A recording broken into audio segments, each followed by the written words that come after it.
Olá pessoal, vamos começar hoje com mais um podcast da Geração Ivá. Na verdade, é o nosso primeiro podcast, o primeiro podcast da Geração Ivá. Nesse dia nós vamos trabalhar na temática educação cristã.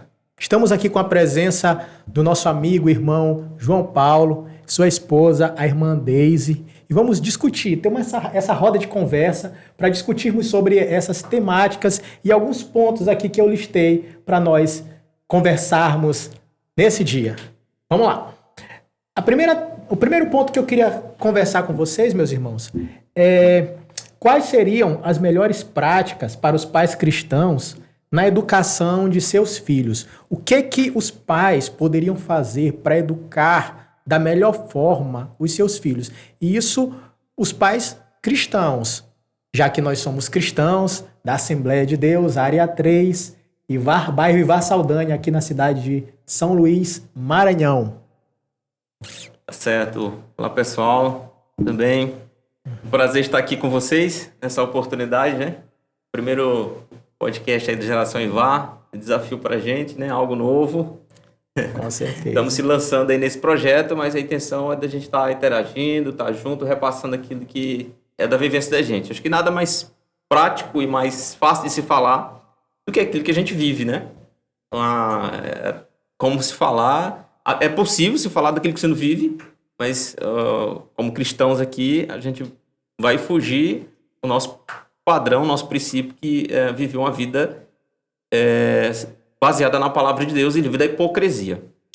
Com relação à pergunta, ao tema proposto, sobre as melhores práticas, é isso? Isso. As melhores práticas na educação cristã. Uhum. Eu acredito que a melhor prática na educação cristã é a vida pautada na palavra de Deus, é uma vida cultivada nos princípios e costumes da nossa igreja, né?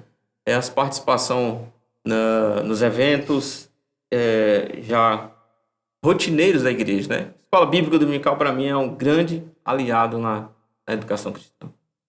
A família que ela não tem participação na escola bíblica dominical, ela certamente enfrentará desafios dessa era. E, irmão João Paulo, é interessante também acerca dessas práticas, e aí você citou a necessidade de levar os filhos para a escola bíblica dominical, porque assim, muitos pais, eles têm o hábito apenas de mandar o filho para a escola bíblica dominical, mas não acompanham seus filhos para a EBD, para os estudos bíblicos, para os cultos. Aí só manda o filho, manda com um amigo, manda com um conhecido, mas não acompanha o filho. É importante esse acompanhamento, não é não? Sim, com certeza. O acompanhamento, a vivência junto com o filho, o andar, como a própria palavra nos ensina, e ensina o menino no caminho em que ele deve andar, né? Não é ir no caminho, é estar com ele, é no caminho. É importante esse ensinamento a partir do exemplo, né? Exatamente. Porque muito mais do que simplesmente dizer façamos, façamos, nós juntos, vamos lá, vamos fazer aquilo que precisa ser feito. Agora, irmã Deise, tem um segundo questionamento aqui, uma segunda indagação que nós listamos. Quais princípios e valores cristãos, eles são fundamentais para serem ensinados aos filhos? O que é essencial para ser ensinado aos filhos, aos jovens, aos adolescentes? Como você acabou de falar, né? Eu acho que o principal ali é o exemplo. Eu ensino, mas eu tenho que viver aquilo que eu ensino, porque os filhos aprendem mais pelo que eles estão vendo que a gente está fazendo do que pelo que eu estou falando. Então, assim, aquilo que eu falo na igreja, quando eu tenho uma oportunidade, o meu filho tem que ver aquilo em casa, ele tem que presenciar em casa. Então, eu acho que isso é o mais importante na educação. O meu exemplo tem que falar mais alto, o que eu vivo tem que falar mais alto do que eu estou pregando. Eu estou pregando, mas eu estou vivendo aquilo? Será que é verdadeiro? Porque quem está lá na igreja não sabe. Mas em casa, o meu filho vai falar, minha mãe não é aquilo ali que ela está falando na igreja. Em casa é diferente. Ela está falando sobre a paciência, mas em casa ela não é paciente. Então, eu acho que esse exemplo que a gente dá para os nossos filhos, baseado na palavra de Deus, é o maior princípio, né? Eu estou vivendo aquilo que eu prego. Eu acredito que é dois, né? Os maiores E valores. acerca dessa questão do exemplo, nós vemos uma situação muito recorrente no nosso meio cristão evangélico, é de jovens, adolescentes, que foram criados no contexto da igreja, porém, quando chegam numa certa idade, eles começam a, como nós costumamos dizer, se desviam dos caminhos do Senhor. E eu acredito que um dos fatores mais marcantes para que isso aconteça é essa falta de exemplo dentro de casa. Eles são ensinados até a ir para a igreja, mas quando nós tratamos acerca da vivência, meu pai não vive de acordo com a forma como ele aparenta ser na igreja. Na igreja ele aparenta de uma forma, em casa ele age totalmente, de um modo totalmente diferente, né? Então essa questão do exemplo ela é de suma importância na educação de jovens, de adolescentes, dos filhos cristãos em geral. Tá. Um terceiro ponto que a gente pode conversar aqui é com que frequência os ensinamentos cristãos eles devem ser reforçados. Diariamente ou apenas em situações esporádicas, de vez em quando? Eu tenho que ficar falando dos preceitos cristãos toda hora? Com que frequência, irmão João Paulo? Se nós levarmos ao pé da letra, nós vamos encontrar no livro de Deuteronômio, capítulo 6, versículo 6, uma ilustração, uma lição bem certeira com relação a isso, né? E é no levantar, no caminhar, no deitar, em todo tempo, né? Não há tempo correto para se falar e deixar de falar. É tentar realmente, como a própria Bíblia diz nesse texto, inculcar na cabeça do menino. Ou seja, você está andando de carro, está ouvindo o hino, o seu assunto sempre está permeado com a palavra de Deus, né? Até porque na vida do cristão não há uma vida dupla, uma vida secular e uma vida cristã. Não existe essa distinção, né? Eu tenho minha vida cristã tempo integral, né? Agora, a maneira de ensinar isso deve ser de forma sábia, lúdica, a depender da idade do menino, da criança, e você vai Eu acho até porque tudo assim tá linkado. A palavra de Deus a gente está vivendo todo tempo, não tem aquele momento certo. Se o filho chega da escola contando assim, um colega me bateu, você vai o quê? Para a palavra. O que diz a palavra? Se tá batendo uma face, der a outra, mas você vai ensinar para ele como é que é. O bateu de um lado, eu vou mostrar o outro ele bater. Não, você não vai tratar da mesma forma. Como é que você vai agir quando um colega lhe ofende? Como é que você vai fazer? Você vai para a palavra. Olha, meu filho, como é que a gente faz? De acordo com a palavra de Deus, você vai retribuir da mesma forma? Não. Talvez aquela criança esteja precisando de uma ajuda. O que está acontecendo com ela? Então, assim, está todo o tempo, a vida dos filhos está todo o tempo tem que estar ligada com a palavra. A gente vive a palavra, não tem um momento oportuno. Qualquer momento a gente tem ali que falar da palavra. A gente vive aquilo ali. A criança, o jovem acordou, aí nós já ensinamos a fazer o devocional, a orar a Deus agradecendo pelo dia. Aí chega na hora do almoço, nós já nos juntamos para agradecer a Deus por aquele momento. Então, assim, já vamos ensinando o filho a ter um espírito de gratidão ao Senhor. Sim. Então, em todas as circunstâncias da vida, esse garoto, essa garota, ela já precisa ser ensinada acerca dos princípios divinos, de maneira leve, não de maneira opressiva, não de maneira ameaçadora. Se tu não fizer isso, se tu agir de determinada forma, a mão de Deus vai pesar sobre ti. Não. Eu também vejo da maneira em que o jovem, o adolescente, ele precisa aprender a amar a Deus, a ver Deus como um pai amoroso que está sempre disposto a cuidar, a amparar, que corrige como todo pai corrige ao filho a quem ama, mas que quer endireitar os nossos caminhos. Um Deus que nos estimula a andar em santidade conforme Ele é santo. Certo, vamos para um outro ponto aqui. Quais são as principais ameaças ao ensinamento cristão? que é ministrado pelos pais em casa. Basicamente a pergunta é: em casa, os jovens adolescentes recebem um ensinamento, mas quando saem de casa, seja na rua, na escola, na faculdade, existem algumas ameaças a esse ensinamento. Na visão de você, meu irmão João Paulo, quais seriam essas principais ameaças a esse ensinamento que é dado em casa, nos dias de hoje? As principais ameaças, hoje eu acho que nós vivemos na era do relativismo. Tudo é relativo. Então essa é a principal, foi a primeira e continua sendo, acho que a principal estratégia de Satanás. É colocar dúvidas, é relativizar, né?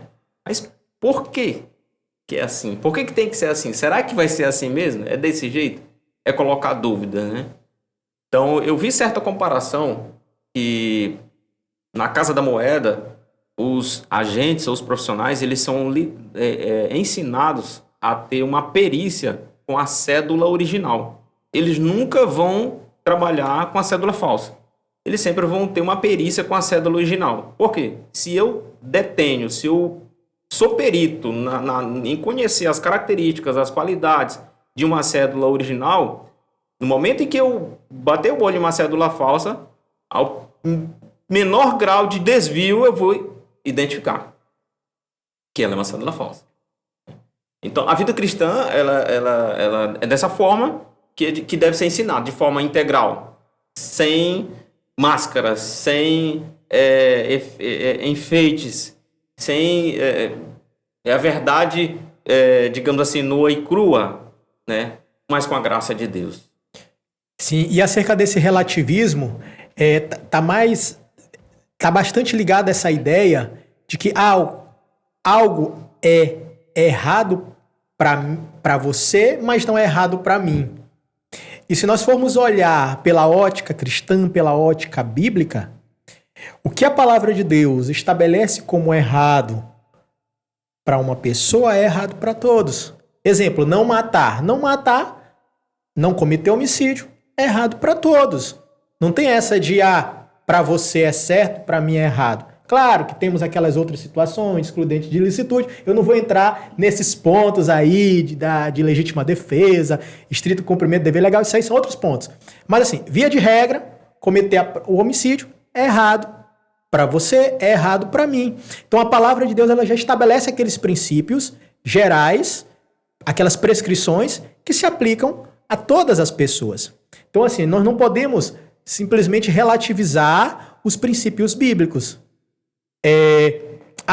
O mundo ele tem apresentado muitos comportamentos como corretos, porém as escrituras sagradas deixam claro que determinados comportamentos eles são inadequados.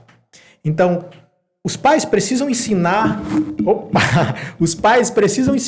para os seus filhos que os princípios morais e éticos bíblicos, eles têm validade para todo mundo, certo? Não temos que relativizar os princípios bíblicos. E de fato, também vejo como o senhor vê, no sentido de que esse relativismo moral, ele é um grande perigo para aquilo que nós ensinamos, os valores cristãos que nós ensinamos dentro de casa. Você também vê dessa forma, irmã Deise? Sim, eu vejo dessa forma. E quais são esses perigos? Por que esses perigos existem? Porque o jovem, às vezes, ele não se sente seguro de perguntar certos assuntos para os pais. Eles ficam com medo. E os pais, às vezes, demonstram esse medo realmente. E o filho vai procurar onde? Na rua, com os colegas. Ele vai ter uma resposta do que ele quer. Então, assim, por que existem esses perigos que a gente tem que ver? Será que eu tenho um diálogo aberto com meus filhos, com adolescente, com jovem, que está em transformação, tem tanta dúvida? Será que ele se sente seguro de chegar em casa e perguntar para o pai sobre sexo, sobre isso? Às vezes não, então por isso que às vezes tem esse perigo, né, de o filho não sentir essa segurança, porque meu pai vai logo falar que eu tô errado, porque eu tô pensando isso, menino, tá vendo o quê? Tá pensando isso. Então eu acho que esse diálogo com os filhos, essa coisa leve, né, trazer a palavra assim nessa leveza, eu acho que dá essa abertura e já diminui muito a questão desse perigo deles de procurar resposta lá fora, com outras pessoas, né, em livros, em filmes, ou com o professor, que às vezes cético com certos tipos de assunto, né? Eu penso também assim dessa forma. É importantíssima essa relação de confiança entre pais e filhos, esse relacionamento leve. Porque, de qualquer forma, não adianta esconder determinadas temáticas. Pais, não adianta esconder determinadas temáticas para os filhos.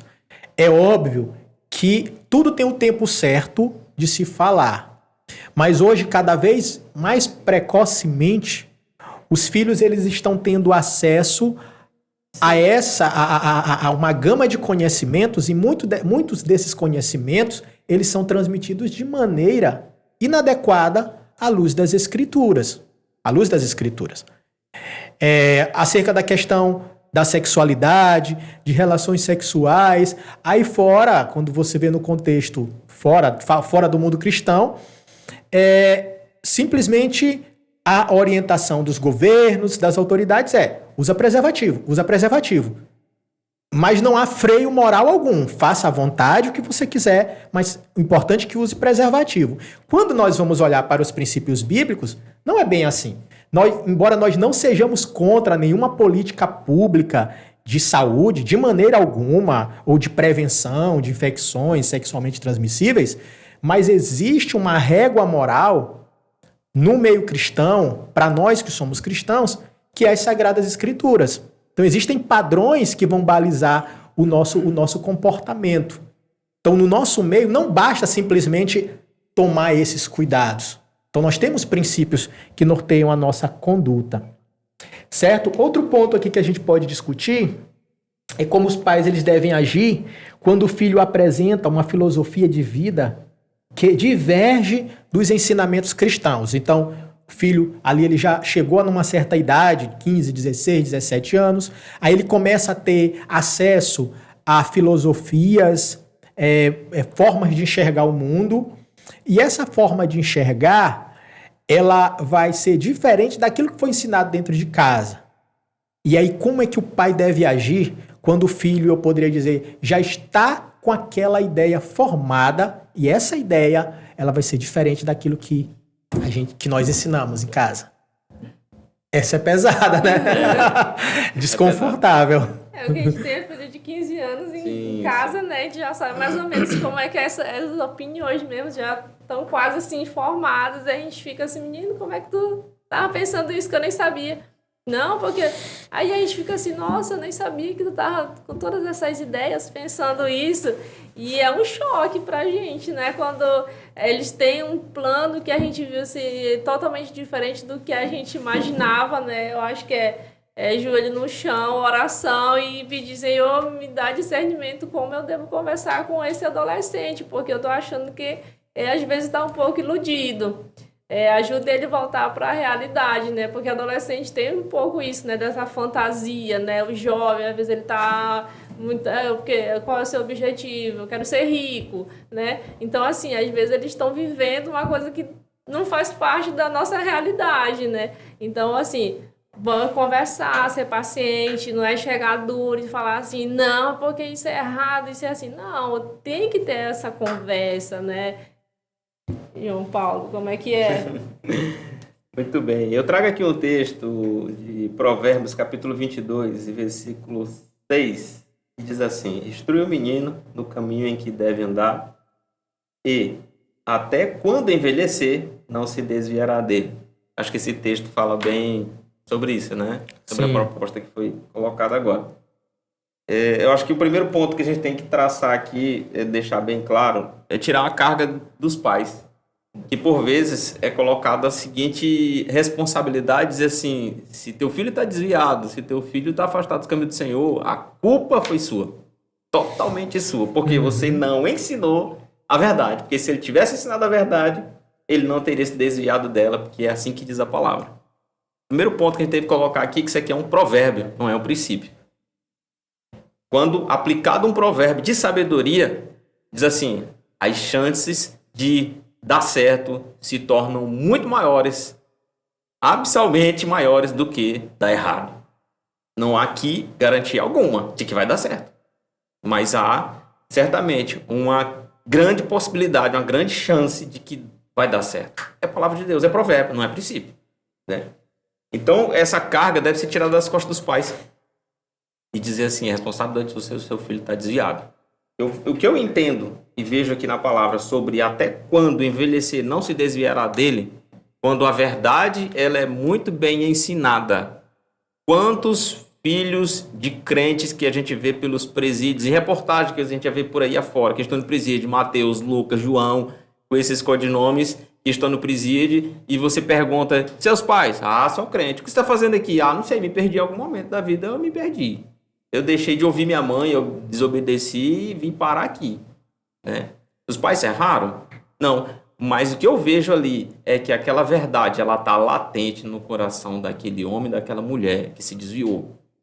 O se não conseguir se desviar da verdade é isso. Ele sabe a verdade. Assim como o filho pródigo. Ele se desviou, né, se distanciou da casa do pai. Mas a verdade estava dentro dele. Ele sabia qual era o caminho de volta. Ele disse, ei, na casa de meu pai é fartura de pão. Se eu voltar atrás, lá tenho certeza que eu vou ser... Lá vou encontrar fartura. A verdade estava ali batendo dentro dele, né? Então eu vejo nesse sentido. E a verdade, não se desviar da verdade não é deixar de viver a verdade. É não conseguir se desvencilhar que a verdade é viver para Cristo. Até porque existe uma individualidade, né? O pai, ele ensina, traz o ensinamento bíblico, mas o filho não é obrigado a obedecer aquele preceito. Ele foi ensinado nesse caminho, mas ele tem a liberdade, de fazer uso da sua razão e cumprir aquele preceito bíblico, se esforçar para cumprir aquele mandamento bíblico, os preceitos da palavra, ou simplesmente andar de acordo com o desejo do seu coração. Acho que um adendo aqui, irmão, permita-me falar aqui, que não criação de filho não é a prestação de serviço, né? Eu não sei se eu fui muito grosso aqui na minha explicação, mas criação de filho não é a prestação de serviço, né? Que diz assim, tá aqui, meu serviço entregue, eu tô te ensinando a verdade, se desviar, problema é teu. Não é isso que eu quis dizer, né? Não é bem por aí. A criação de filho, tudo isso deve ser aplicado com pastoreando o coração da criança, com graça de Deus, oração, jejum. Você vai buscar a presença de Deus e pedir que Deus venha permear o coração do teu filho, que teu filho venha ter experiências com o Senhor enquanto ele estiver debaixo da tua proteção da tua casa, né? Debaixo do teu telhado, né? Que ele venha também ter experiências com Deus e que você seja um facilitador que ele venha ter essa experiência com o Senhor, né? É interessante que a irmã Daisy mencionou ainda há pouco, que às vezes o filho chega em casa com um ensinamento totalmente contrário àquilo que é ensinado. Aí ela deu o exemplo assim, o menino chega em casa e não, eu quero ser rico, eu quero ter isso, eu quero ter uma Ferrari.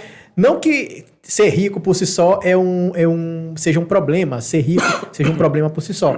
Mas assim, o ponto é que eu queria exemplificar com um texto bíblico. Aí quando o jovem chega com esse discurso em casa, aí é a oportunidade de nós já trazermos o ensinamento bíblico. Presta atenção, olha o que diz aqui em primeira carta de Paulo a Timóteo, capítulo 6, do versículo 9 ao 11. Mas os que querem ser ricos caem em tentação, em laço e em muitos desejos loucos e nocivos. Então toma cuidado com esse desejo, porque tu pode cair em tentação. Que tipo de tentação? Fazer qualquer coisa para ser rico. Furtar, roubar, praticar atos ilegais que podem te trazer uma série de problemas com esse desejo absurdo. Então, esse exemplo que eu estou trazendo é para enfatizar o fato de que, diante de qualquer circunstância da vida, é importante nós trazermos ali os princípios bíblicos que têm relação com aquele caso, com aquela ideia que o garoto, a garota está trazendo naquele momento. Certo? Então, querem acrescentar mais alguma coisa ainda sobre isso? Não? Não? Vamos para um outro ponto aqui. A educação superior deve ser incentivada pelos pais. Assim, educação superior, o que eu me refiro à graduação, faculdade. Por que eu estou fazendo esse questionamento? Porque, assim, por muitos anos, o ensino superior, cursar uma faculdade, ou ter muitos anos de estudo, fazer um mestrado, um doutorado, foi visto com maus olhos no nosso contexto religioso.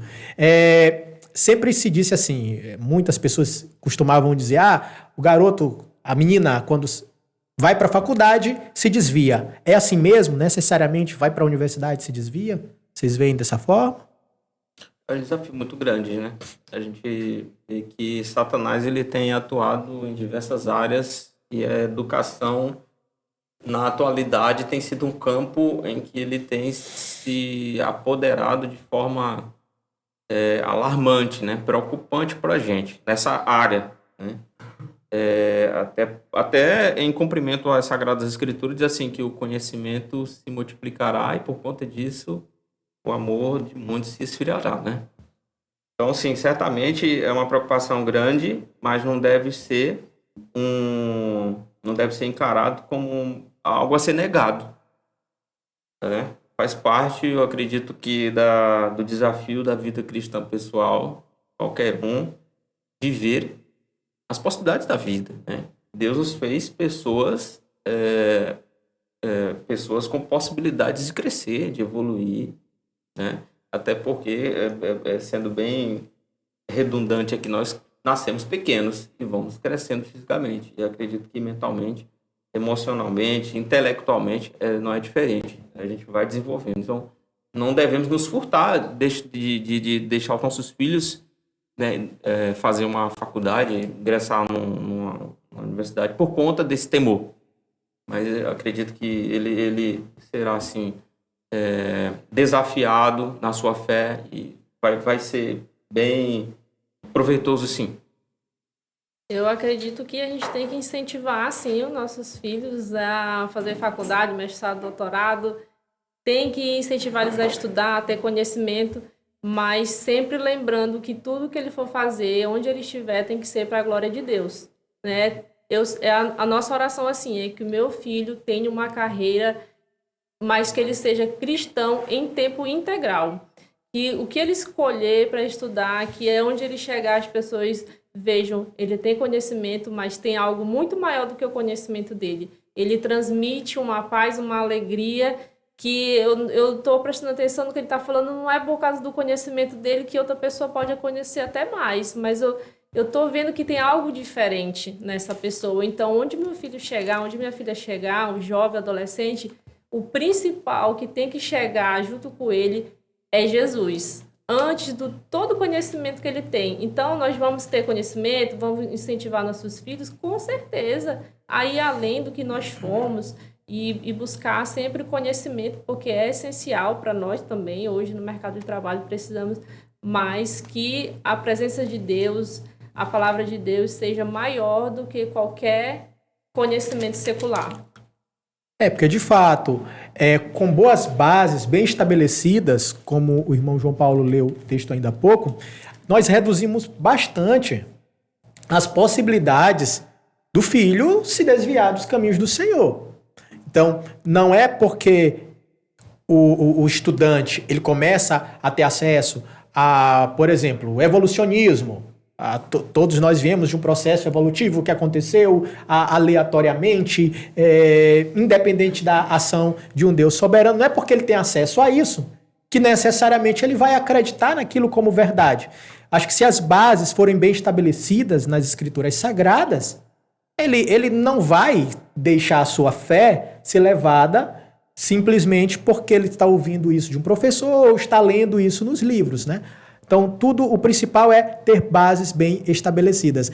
Casa construída sobre a rocha. Vem os ventos, vem as tempestades, vem as adversidades, mas ela vai permanecer firme, de pé, guardada pelo Senhor, protegida pelo Espírito Santo de Deus. Temos muito, graças a Deus, essa visão que tínhamos da universidade como um perigo para a fé cristã. Ela tem enfraquecido essa visão. Nós estimulamos, sim, que os nossos filhos, os nossos jovens estudem, façam faculdades, mas, antes de tudo, nós temos que ter uma maior preocupação, não com a universidade em si, mas com a base que é construída no contexto familiar, especialmente dentro de casa. Não? Vamos lá, só mais alguns poucos pontos que nos faltam conversarmos. Se o conhecimento teológico ele tem o poder de proteger os jovens e adolescentes contra os ensinamentos anticristãos, conhecimento da teologia pode proteger o jovem dessas filosofias não cristãs? Que vocês acham assim? A teologia pode proteger? Assim? Proteger, acho que é uma ferramenta, né? É uma das ferramentas, né? O estudo teológico, ele vai sim enriquecer a vida do menino, da menina, do filho, com relação às coisas de Deus, né? As Sagradas Escrituras. É uma ferramenta, assim, um aliado. Um aliado, né? Aí eu diria até a apologética, que é um ramo da teologia que ela vem fazer uma defesa da fé contra ensinamentos que fazem que afrontam a fé cristã. Então, a apologética seria uma disciplina que ela pode nos ajudar bastante nisso. Tá. Um outro questionamento seria, se todas as orientações bíblicas forem seguidas, qual é a probabilidade de algo dar errado? Tem chance de dar errado lá no ensinamento dos filhos, irmã Deise? Eu acredito que a gente ensina, né, como se deve ensinar, mas nós somos totalmente dependentes da graça de Deus. Porque às vezes você vê uma família, nossa, os pais ensinaram tudo e esse menino se desviou, ou então a gente vê que os pais nunca foram crentes e aquele jovem de repente segue os caminhos do Senhor e você não entende, nossa, eu ensinei meu filho e hoje ele está desviado e o outro ali, o pai não é crente e ele hoje está tão bem na igreja. Por quê? Porque a gente ensina, mas a gente nunca deixa de depender da graça de Deus. Se eu estou ensinando, mas eu estou dizendo, Senhor, eu dependo da tua graça, eu dependo de ti. Então, que os meus filhos reconheçam isso, que eles também são dependentes da tua graça, que não é só o meu esforço, né? Eu preciso de Deus, porque se eu dependo só do meu esforço, não vai valer. Eu só estou ensinando, estou levando para a igreja. Não, eu sempre vou depender da graça de Deus.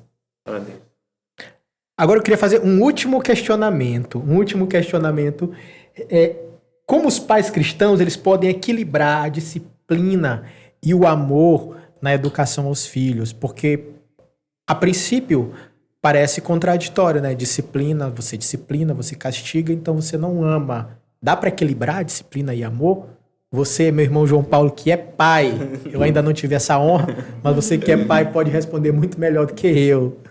Eita, realmente...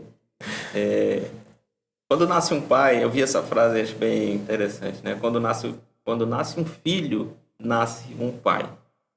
Né? Quando nasce um filho, nasce um pai. Então, a gente aprende juntos, né?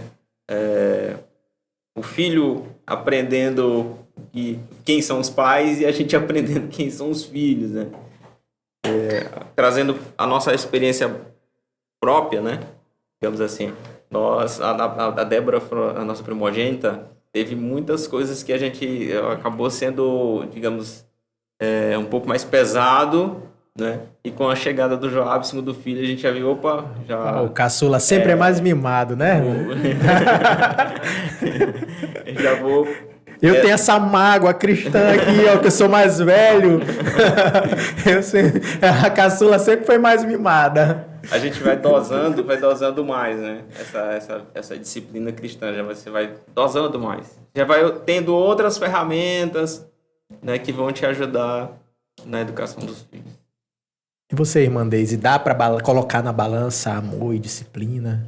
Dá, sim, e os filhos depois de um tempo vão aprendendo que a disciplina faz parte, né? E eles já aceitam, assim como a gente também, né? Na nossa caminhada cristã, a gente já fala assim, Senhor, eu já sei que eu vou ser disciplinado, mas eu preciso dessa disciplina, né? A gente já sabe quando erra, então os filhos vão crescendo, ele já fala qual é o meu castigo. Já diz assim, né? Eu vou aprender. Então, a gente tem que ensinar que a disciplina faz parte. É um jeito de demonstrar amor. Se eu não disciplino, eu não amo. Então, a gente tem que ensinar desde cedo, quando ele chega na juventude, que vai ter momentos que ele vai precisar passar por essa disciplina, né? Que é algo que a vida traz pra gente. É ser disciplinado em todo momento, né? Disciplina e amor também. Como você citou, né? O pai, ele corrige a quem ama e açoita a quem ele tem por filho. Então, como Deus nos corrige, nós como filhos somos corrigidos por Deus, assim é importante corrigir. Amor e disciplina, de maneira alguma, estão dissociados. Quem corrige porque ama, né? E toda vez que o pai, a mãe corrige o filho, é porque quer que ele endireite os seus caminhos. E na educação cristã, a correção ela é necessária para nos tornar cada vez mais parecidos com Cristo, que é o nosso padrão moral maior. Estamos quase chegando ao final do nosso podcast e eu quero só deixar aqui alguns avisos. Nós, da Geração IVA, Coordenação de Adolescentes e Coordenação de Jovens, estamos ofertando, estamos promovendo cursos de música voltados para os nossos jovens, adolescentes e para a comunidade em geral, que não tem condição de cursar uma escola de música convencional, tradicional, em que dura meses, anos e anos, pagando valores muitas vezes inacessíveis. Então, assim, estamos disponibilizando cursos de guitarra, violão, contrabaixo e de canto. Os cursos eles serão ministrados na Assembleia de Deus, da Área 3, bairro Ivar Saldanha, aos sábados e aos domingos. Se quiser mais informações, pode entrar em contato pelas nossas redes sociais, pelo Instagram da nossa igreja, que é Instagram da nossa igreja, @iadesli_área 3. Será colocado na descrição, @iadesli_área 3, para obter mais informações sobre os nossos cursos de música com valores bem acessíveis que estão sendo ofertados pela nossa igreja, né? Quem está comandando o processo somos nós da Coordenação de Jovens e Adolescentes. Irmão João Paulo, fico muito feliz pela sua participação. Irmã Deise, fico muito feliz pela sua participação nesse nosso primeiro podcast. Agradeço ao apoio da Tálamo TV, o irmão Josimar e todos que, de maneira direta ou indireta, contribuem para que esse nosso podcast ele siga em frente. Um abraço a todos, fiquem com Deus. Tchau, até a próxima. Tchau.